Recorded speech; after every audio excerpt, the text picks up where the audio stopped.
రుధిరపాతం వినా పాప విమోచనం నభవతి అన్నారు. అనగా రక్తము చెందింపకుండా పాపక్షమాపణ కలుగదని ఈ శ్లోకము యొక్క భావం. ఏ రక్తం?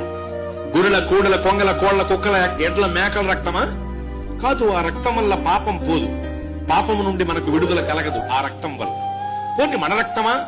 అబ్బే, ఒక వ్యక్తి రక్తం వేరొక వ్యక్తిని పరిశుద్ధపరచలేదు. కారణం ఏమిటంటే గుడ్డివాడు గుడ్డివాడికి త్రోవ చూపెడితే ఇద్దరూ కలిసి గుంటలో పడతారని ప్రభువే చెప్పారు. మరి ఏ రక్తం? పవిత్రమైన, నిర్దోషమైన, నిష్కలంకమైన రక్తమై ఉండాలి.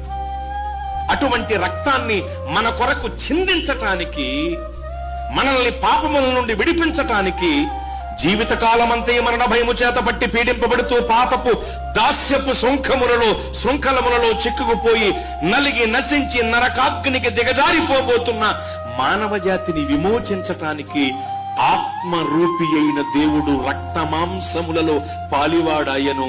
ఆయన రక్తమాంసములలో పాలివాడగుటయే క్రిస్మస్ పండుగకు ఆధారం. రక్తమాంసములలో పాలివాడి నరావతారిగా, శరీరధారిగా ఈ భూలోకానికి వచ్చారు ఆయన.